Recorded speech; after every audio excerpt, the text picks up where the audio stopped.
शाही versus फीके खाने की इज्जत। जनवरी की कड़कड़ाती हवा चल रही थी। सुबह के समय शीशे के बने सुंदर शाही घर में दो नौकर शाही टुकड़ा बिरयानी और पनीर के पकौड़े बना रहे थे।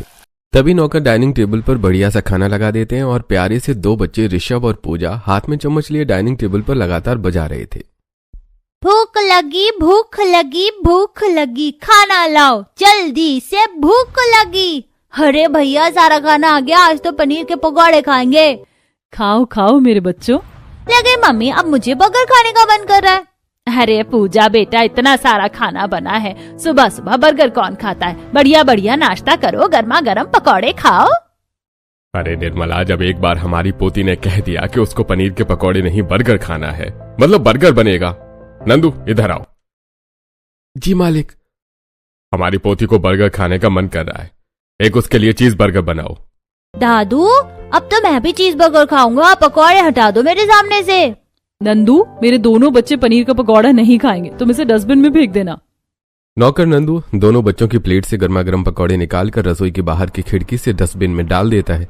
ये देखकर सामने वाली पड़ोसन सुलोचना कहती है, अरे नंदू, अभी 5 मिनट पहले तो तुम पनीर के पकौड़े बना रहे थे, अभी पकौड़ों को फेंक क्यों दिया? खराब बने हैं क्या? अब आंटी जी क्या कहूँ, बड़े लोगों की बड़ी बात है, शाही घराने में तो यही चलता है। अभी बनाए थे पकौड़े, किसी ने चखे भी नहीं। इतने में ऋषभ बाबा और पूजा बेबी ने बर्गर खाने की जिद कर दी, तो इसको फेंकने के बाद बर्गर बनाएंगे। हे भगवान, ऐसा कौन करता है? माना कि ये लोग बहुत अमीर है, शाही घराना है, इसका मतलब ये नहीं कि अन्न का अपमान करके बिगाड़ेंगे, वो भी महंगी महंगी चीजें। सस्ता तो आता नहीं है, दूध से ही बनता है, कम से कम तुमको ही दे देते थे ये लोग। जाने दीजिए आंटी जी, हम लालच नहीं करते। हाँ, लेकिन खाने का अपमान भी ठीक नहीं है।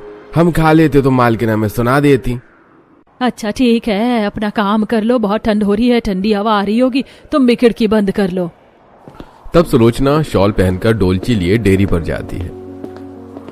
बाप रे, इतनी ठंड है, सुबह के 8 बजे भी इतना ज्यादा सफेद कोहरा हो रहा है। अगर सामने से कोई गाड़ी आएगी बिना लाइट जले तो पता ही नहीं चलेगा। सुलोचना डेयरी से वापस लौटती है तो छोटे से घर में उसकी नजर पारुल और उसके बच्चों पर जाती है, जहाँ सभी लोग पहले खाने को देखकर प्रार्थना करते हैं। चलो बच्चों, खाना खा लो।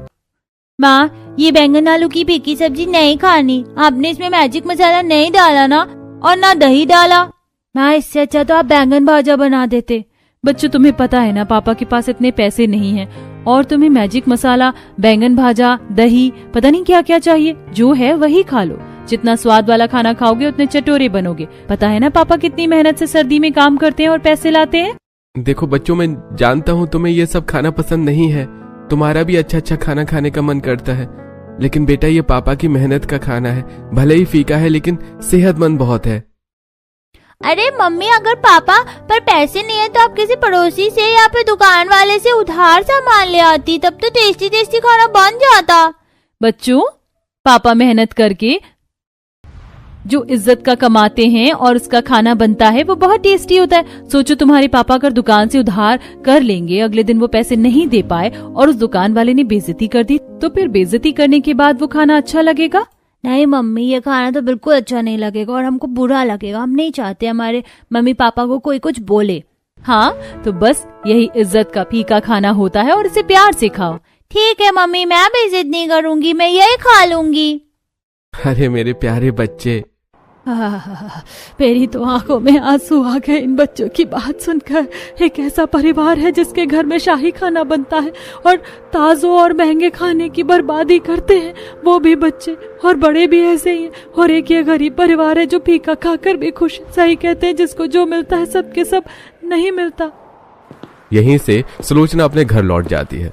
शाम को ऋषभ और पूजा घर के बाहर खेल रहे होते हैं। वहीं से चिंटू और रोहित अपनी माँ पारुल के साथ गुजर रहे थे, जो कि चिप्स खा रहे थे। भैया मुझे भी चिप्स दो ना। अरे तू कितने चिप्स खाएगी, सारी चिप्स तू ही लेगी क्या? हट, मुझे खाने दे। नहीं नहीं भैया, मेरा इसका पैकेट है, मुझे दो। इतने में ऋषभ जिस बॉल से खेलता है वो रूही से चिप्स पर लग जाती है, जिससे चिप्स रास्ते पर गिर जाते हैं। अरे तुमने क्या किया, मेरे चिप्स गिरा दिए? मैंने नहीं गिराए, तुमसे खुद गिरे हैं। अच्छा, तुम्हारी बॉल से गिरा है। वही तो, कितनी मुश्किल से मम्मी ने पैसे से दिलाया था और तुम लोगों ने गिरा दिया। अरे तो क्या हो गया, सस्ते से 5-10 रुपए के चिप्स ही होंगे, इतना रो क्यों रही हो? इतना तो हम रोज फेंक देते हैं। गंदी बात बेटा, खाने को ना फेंकना चाहिए ना बर्बाद करना चाहिए। आंटी आप हमें मत बताओ क्या सही है और क्या गलत है, हम तो अपने घर के सामने खेल रहे, आए तो आप लोग ही हो ना यहाँ से। और चिप्स भी ढंग से पकड़ कर रखते, खुद ने गिराया और हमसे बोल रहे ये लो तुम्हारे चिप्स, खा लो जमीन से उठाकर। अब हाँ खा लो, अब ज्यादा ही खाना बर्बाद करने का ज्ञान देना है तो। दोनों भाई बहन सड़क पर गिरे चिप्स पर कूद कूद कर उसे कुचल देते हैं। ये देखकर गरीब भाई बहन रोने लगते हैं। मम्मी ये दोनों बहुत गंदे हैं, इन्होंने हमारे चिप्स तोड़ दिए और गिरा दिए। तुम बहुत गंदे लोग हो, तुम्हें खाने की इज्जत करनी नहीं आती। चलो बेटा यहाँ से चलो, इससे पहले कोई आए। पारुल अपने दोनों बच्चों को घर ले आती है और दोनों बच्चे रोते हैं। अब तुम दोनों शांत हो जाओ, मैं दोबारा से तुम्हें चिप्स दिला दूंगी। आप भी तो कहती हो भले ही फीका खाओ लेकिन इज्जत का खाओ। पापा की मेहनत के पैसे की चिप्स खा रहे थे ना, हम इज्जत के पैसे देना। देखो उन दोनों भाई बहन ने क्या किया। हाँ माँ बताओ, खाने के साथ कोई ऐसा करता है? बेटा उनको मैंने समझाया, उन्हें तो समझ नहीं आया, लेकिन तुम दोनों तो समझदार हो। खाने का कभी अपमान मत करना। तुम्हारे माता पिता तुम्हें जैसा भी खाना खिलाए हमेशा खाना, लेकिन अन्न की कभी बेकदरी नहीं होनी चाहिए, जैसे उन दोनों बच्चों ने किया। आप चिंता मत करो माँ, हम कभी भी खाना बर्बाद नहीं करेंगे और ना पैर से लगाएंगे उन दोनों पागल मूर्ख लोगों की तरह। लेकिन अब पेट में बहुत तेज की गुड़गुड़ हो रही है, थोड़ा सा इंतजार कर लो, मैं दाल चावल बना देती हूँ। पारुल चूल्हा जलाकर चूल्हे पर दाल उबालती है और थोड़े से चावल बना देती है। थोड़ी देर में कुणाल भी मजदूरी करके घर आता है तो पारुल खाना लगा देती है। बासी रोटी, थोड़ा सा नमक मिर्च प्याज रख देती है। पहले तो घर के सभी लोग खाने को देखकर प्रार्थना करते हैं, हे भगवान हमें आज का खाना देने के लिए आपको बहुत बहुत शुक्रिया, खाना बहुत अच्छा है। माँ प्रार्थना तो कर ली, लेकिन ये दाल कितनी पतली पतली है, देखने से ही फीकी लग रही है। हाँ आज दाल थोड़ी पतली है पर पेट भर जाएगा, खाओ तो। हाँ आज भी वही दाल चावल और सुबह की रोटी। बच्चों थोड़ी देर पहले मैंने तुम्हें क्या समझाया था, खाने को देखकर मुंह नहीं बनाते, यही तो हमारी ताकत है। मेहनत का खाना है, कितने प्यार से पैसे लाते हैं ना पापा। कभी कभी मुझे भी लगता है हमारा खाना थोड़ा बोरिंग है, काश हम भी अच्छा अच्छा खाते। पर बेटा ये फीका ही सही, जैसा भी है इज्जत से कमाया हुआ है। तब मुस्कुराकर रूही हाथ से दाल चावल खाती है। माँ मुझे तो दाल चावल बहुत अच्छे लग रहे, आप भी खाओ ना। हाँ हाँ मेरी बच्ची, क्यों नहीं। इस तरह चारों शांति से जमीन पर बैठकर खाना खा लेते हैं। तब चिंटू की प्लेट में चावल के कुछ दाने होते हैं। ये क्या चिंटू, तुम्हारी प्लेट में कितने सारे चावल के दाने हैं? एक एक दाना पैसों से आता है बेटा, और हर दाना भगवान जी होते हैं। अब ये अन्न पैर में लगेगा तो खाने का अपमान होगा ना बेटा, इसे खा लो। पापा इतनी प्लेट साफ करके खाने की क्या जरूरत है? ये बात मैं तुम्हें कल बताऊंगा, फिलहाल खा लो। ठीक है पापा।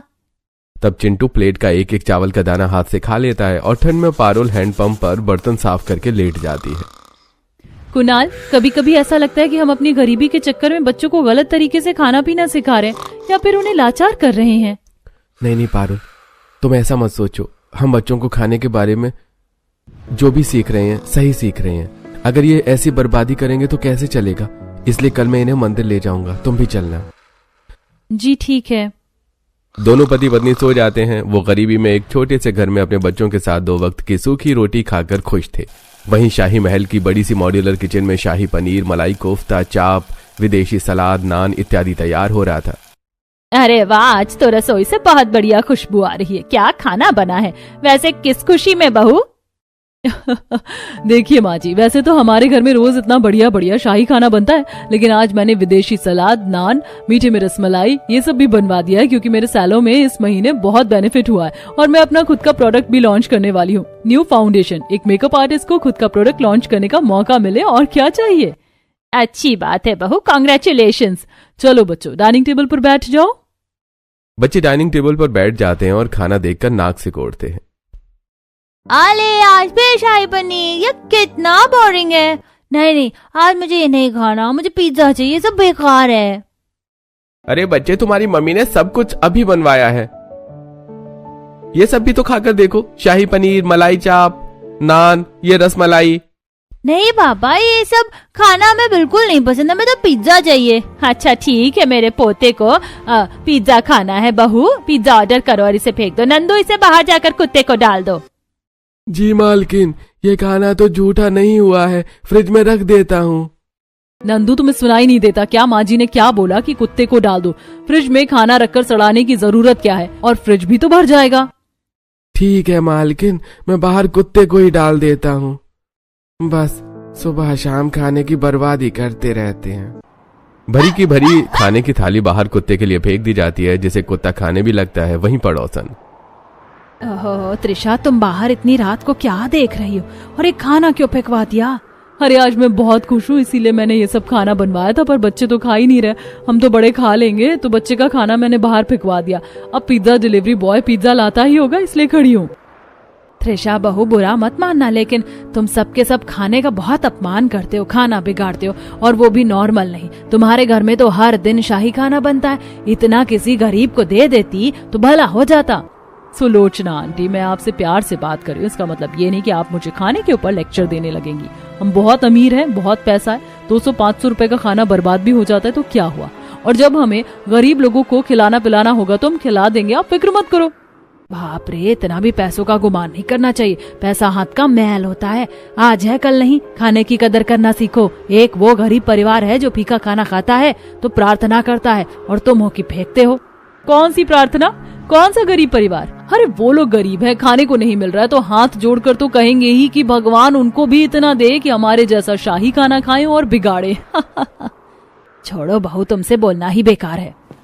सुलोचना चली जाती है। त्रिशा अपनी फैमिली के साथ शाही डिनर एंजॉय करती है। अगले दिन कुणाल अपनी बीवी और बच्चों को मंदिर ले जाता है, जहां गरीब लोग लाइन में लगे थे और खाने के लिए तरस रहे थे। अरे खाना दे दो, भगवान के नाम पर कोई खाना दे दो, बहुत भूख लग रही है। अरे 2 दिन से ठीक से कुछ नहीं खाया, सब कुछ पैसे दे दो। अरे अरे हटो गरीब कहीं के, जब देखो कभी सिग्नल तो कभी मंदिर पर बस भीख मांगते रहते हो। अब इंसान भगवान के दर्शन करने भी न जाए, हटो यहाँ से। वो अमीर आदमी भिखारी को नजरअंदाज करके मंदिर में आगे बढ़ जाता है। तभी कुणाल 10 रुपए का एक फल खरीद कर उस भिखारी को दे देता है। भिखारी अजीब तरीके से फल पर टूट पड़ता है। पापा, ये अंकल इतने अजीब तरीके से खाना क्यों खा रहे हैं? देखो जमीन पर गिर गया, फिर उठाकर भी खा गए। मुझे समझ नहीं आया पापा, आप हमें ये दिखाने क्यों लाए हैं? बेटा, ये देखकर भी तुम्हें समझ नहीं आया कि हमें खाने की कदर करनी चाहिए?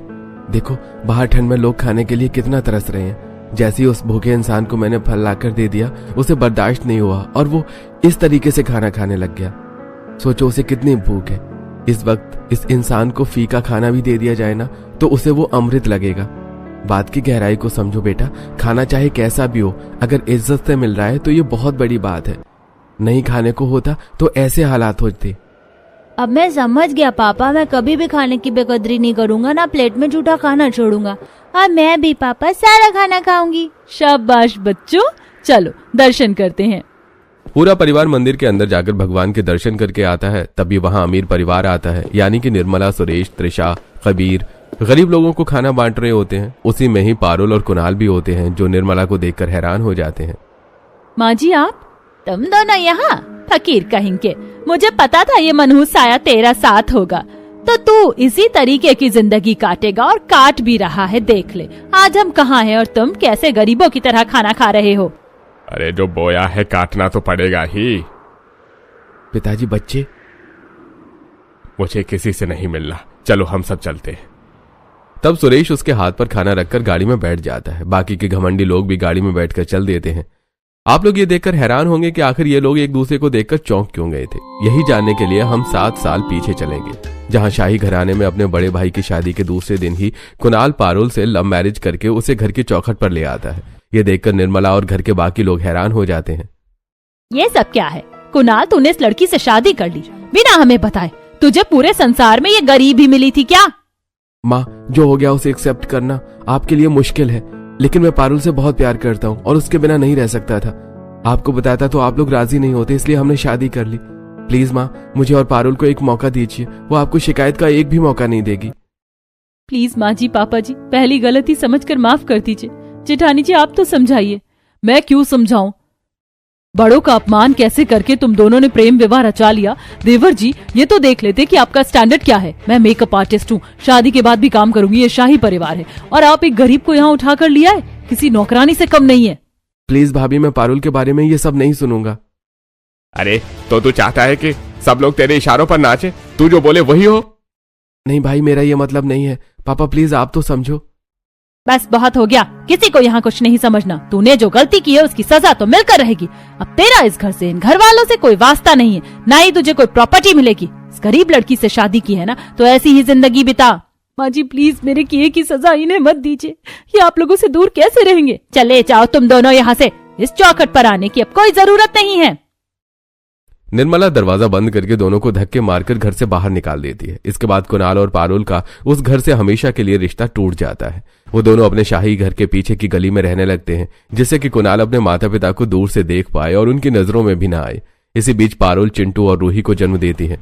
तब कुणाल अपने परिवार और बच्चों के साथ एक गरीब छोटी सी झोपड़ी में जिंदगी बिताने लगता है, जहां 2 वक्त की रोटी ही फीकी खाते हैं, लेकिन इज्जत से खाते हैं।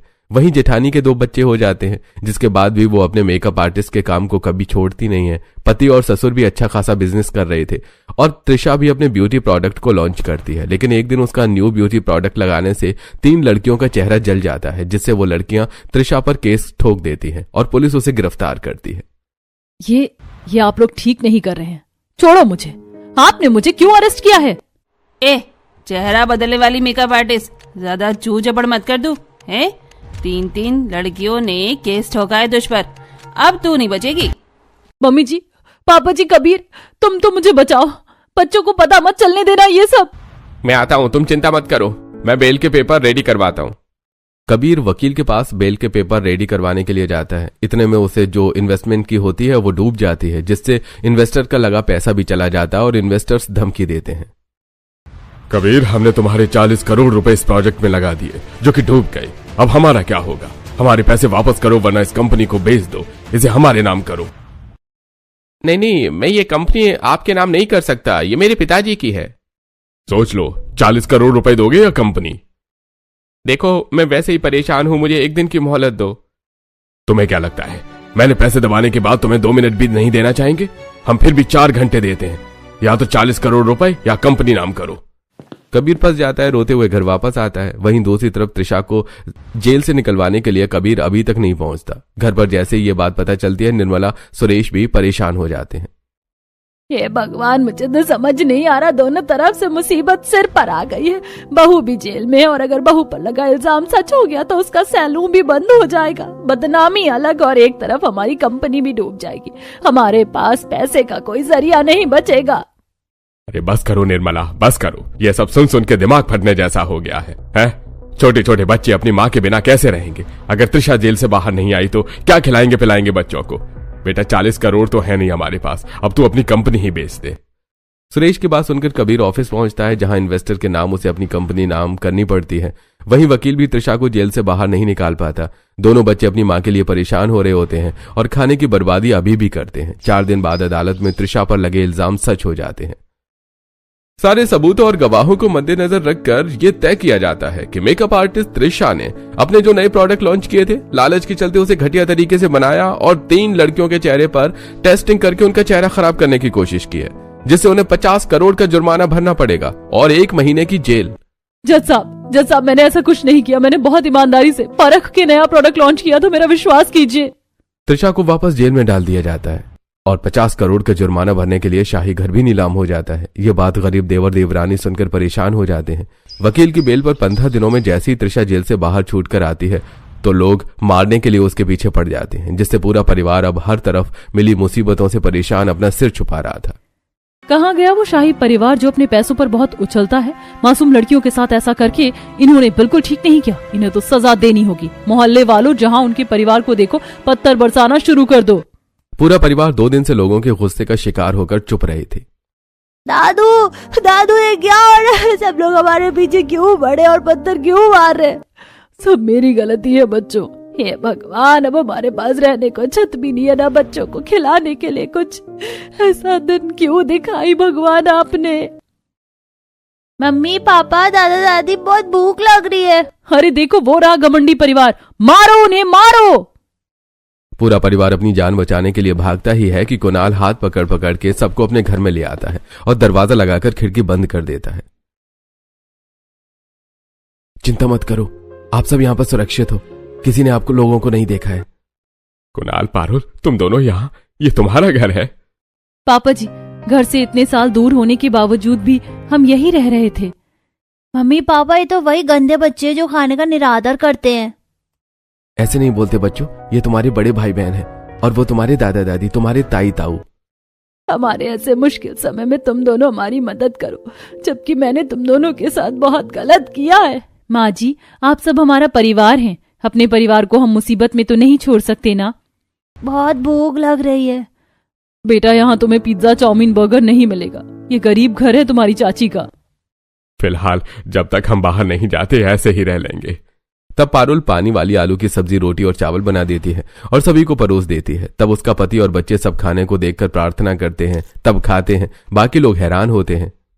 वाह पारुल बहू, तुमने खाना इतना अच्छा नहीं बनाया, फिर भी बच्चे प्रार्थना करके चुपचाप खाना खा रहे हैं। हाँ माँ जी, क्योंकि मैं अपने बच्चों को खाने की बर्बादी करना नहीं सिखाई हूँ, कदर करना सिखाया है। उनके पिता इज्जत से कमाते जो हैं। छी, ये तो बिल्कुल फीका खाना है, कोई स्वाद नहीं है। इसीलिए तो ये खाना इतना अच्छा है। दीदी, तुम्हारी वजह से हम मुसीबत में हैं। घर छूट गया, जो खाने को मिल रहा है वो खा लो। कमी निकालना जरूरी है क्या? वैसे भी मेरे छोटे भाई के इज्जत की कमाई का है। भाभी, क्या आपने सच में ब्यूटी प्रोडक्ट में सावधानी नहीं बरती? नहीं, ये सब झूठ है, मैं ऐसा नहीं कर सकती। किसी ने मुझे फंसाया है। अगर ऐसा है तो आप फिक्र मत कीजिए, सच्चाई का हम पता लगाएंगे। फिर पूरा परिवार वही फीका खाना खाता है। रात होने पर पारुल सभी के सोने का इंतजाम करती है, दरी और कंबल बिछा देती है, ठंड कम करने के लिए अंगीठी जला देती है। एक हफ्ता गुजर जाता है। शाही परिवार के शाही खाना खाने वाले लोग अब तीनों टाइम गरीब घर का फीका खाना खा रहे थे। मेरे बेचारे बच्चे घर से निकलने के बाद मजबूरी में कैसा फीका खाना खाकर जी रहे हैं, और एक हम जो शाही खाना खाते थे बर्बाद करते थे। दाद देनी पड़ेगी। आप लोग कैसे रोज ऐसा खाना खाते हो? हमें आदत है ऐसे जीने की। ऐसा खाना खाकर घर वाले हैरान होते हैं। वहीं कुणाल भी वक्त निकाल कर ऑफिस जाता है, सीसीटीवी फुटेज चेक करता है, एम्प्लॉय से बात करता है, जहां उसे नकली इन्वेस्टर की कंपनी हथियाने का सच पता चलता है। फिर पुलिस की मदद से उन्हें जेल में पकड़वाता है और वापस अपनी कंपनी के कागज बड़े भाई को देता है। दूसरी तरफ पारुल भी सच का पता लगाती है और जिसने त्रिशा के प्रोडक्ट से छेड़छाड़ी करने की कोशिश की थी उसे भी पकड़वा दिया जाता है, जिससे सभी के सामने त्रिशा बाइज्जत बरी हो जाती है और पैसों के साथ घर भी वापस मिल जाता है। नई सुबह शाही परिवार वाले जब अपने घर में जा रहे होते हैं तो शुक्र है हम अपने बड़े से घर में वापस जा रहे हैं। मेरे से तो छोटे घर में नहीं रहा जा रहा था और अब फीका खाना भी नहीं खाना पड़ेगा। हाँ बेटा, अब तुम्हें फीका खाना नहीं खाना पड़ेगा। माँ जी, पापा जी, दीदी, आपको अपना शाही घर और कंपनी मुबारक हो। चलो बच्चों। रुको बच्चों, अपने घर और परिवार को छोड़कर कहाँ जा रहे हो? इतने नाजुक समय में तुम दोनों ने हम सब की मदद की, घर दिलवाया, कंपनी दिलवाई, बहू को इज्जत दिलवाई, निर्दोष साबित कराया। ये तो कोई ही अपना ही कर सकता है ना। हाँ पापा जी, अगर ये दोनों नहीं होते तो आज हमारे पास जो है वो वापस नहीं आ पाता, इसीलिए इन्हें भी बुला लीजिए। मुझे माफ कर दो मेरे बच्चों, मैं तुम्हारे प्यार को नहीं समझ पाई और तुम्हें घर से निकाल दिया और हमारी वजह से शाही परिवार के होकर भी फीका खाना खाया। इसके बावजूद तुमने अपने छोटे से घर में हमें रखा, खाना खिलाया और जो दिया है उसका एहसान नहीं चुका सकते। माँ, हमने जो भी किया अपने परिवार के लिए किया, ऐसे हाथ मत जोड़ो। मेरे भाई, अगर तू हमें परिवार समझता है तो घर वापस आ जा। तब दोनों भाई एक दूसरे को गले लगा लेते हैं और दोनों बहुएं भी, चारों बच्चे भी एक साथ कूदने लगते हैं। देखो देखो, अब ये बड़ा सा घर तुम्हारा भी है। हम चारों भाई बहन साथ मिलकर खेलेंगे। सच्ची, ये इस तरह पूरा परिवार एक हो जाता है। घर में ऋषभ और पूजा खाने की बर्बादी करते हैं तो दोनों छोटे बच्चे एक एक दाना उन्हें खाना सिखाते हैं और खाने का महत्व भी बताते हैं। वहीं दूसरी तरफ कुणाल को कंपनी में अपनी जगह मिल जाती है, जिसके बाद वो भी तरक्की करने लगता है। इस तरह शाही परिवार को फीके और शाही खाने का अंतर समझ आता है और खाने की इज्जत करके खुशी खुशी रहने लगते हैं। दर्शकों, फीका खाना भूख मिटाता है, शाही खाना दिखावा बन जाता है। असली अमीरी थाली में नहीं, अन्न की इज्जत करने वाले दिल में होती है।